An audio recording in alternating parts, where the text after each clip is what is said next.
Ada yang tahu pasukan apa ini? Bener banget, pasukan yang identik memakai masker bergambar tengkorak ini adalah Komando Pasukan Katak atau Kopaska. Ya sembarangan, pasukan ini merupakan sebuah unit khusus elit yang dimiliki TNI Angkatan Laut dan berkedudukan langsung di bawah Koarmada, serta bertanggung jawab langsung kepada Kepala Staf Angkatan Laut atau Kasal. Kopaska sendiri terbagi menjadi 3 komando, yakni Satuan Kopaska Koar Maritim Daerah Ujung Surabaya, Satuan Kopaska Koar Mabar Daerah Jakarta Utara, dan Satuan Kopaska Koarmada Daerah Sorong. Tugas pokok Kopaska adalah melakukan peledakan atau demolisi bawah air, termasuk penyerangan rahasia ke kapal lawan dan sabotase ke pangkalan musuh. Mereka juga bertugas melakukan penghancuran instalasi bawah air, pengintaian, mempersiapkan pantai pendaratan untuk operasi amfibi yang lebih besar, serta anti-teror di laut.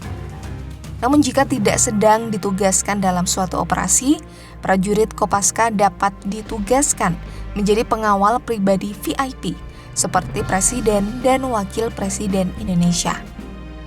Dengan beragam tugasnya, tentunya untuk menjadi prajurit Kopaska tak bisa sembarangan. Setiap calon Kopaska harus merupakan anggota TNI AL yang telah berdinas minimal 2 tahun di kapal perang Republik Indonesia, Pangkalan Angkatan Laut, Armada RI, Mabesal, atau Komando Lintas Laut Militer.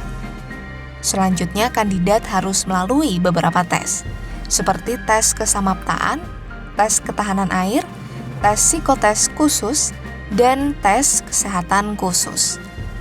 Setelah lolos, mereka akan menempuh pendidikan selama 10 bulan, bertempat di Sekolah Pasukan Katak, Komando Operasi Laut, atau di Komando Pengembangan Pendidikan TNI AL. Jika melihat sejarahnya, pembentukan Kopaska merupakan instruksi langsung Presiden Soekarno, tepatnya pada 31 Maret 1962. Hal ini didasari karena hubungan Indonesia dengan Belanda memanas terkait perebutan Irian Barat kala itu. Soekarno kemudian meminta agar dibentuk pasukan Katak yang dapat menyerang armada Angkatan Laut Belanda, alias Koninklijke Marine, yang memblokade Indonesia. Soekarno memberikan instruksi untuk membentuk satuan yang bisa menyerang kapal Belanda, tetapi rencana pembentukan pasukan Katak pada masa itu tidak berjalan baik. Pada awal tahun 1960-an, Indonesia kembali menghadapi tantangan mempertahankan Irian Barat dari klaim Belanda. Menjelang operasi Trikora, Angkatan Laut Republik Indonesia dipimpin oleh Menteri Panglima Angkatan Laut, Raden Edi Martadinata, mengadakan latihan secara diam-diam. Dari 17 orang yang ditunjuk, hanya 12 orang yang dinyatakan lulus seleksi.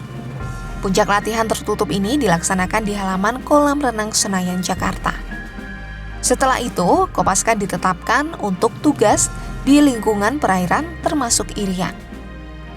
Setelah operasi Trikora, Kopaska tetap menjadi bagian penting keamanan maritim Indonesia.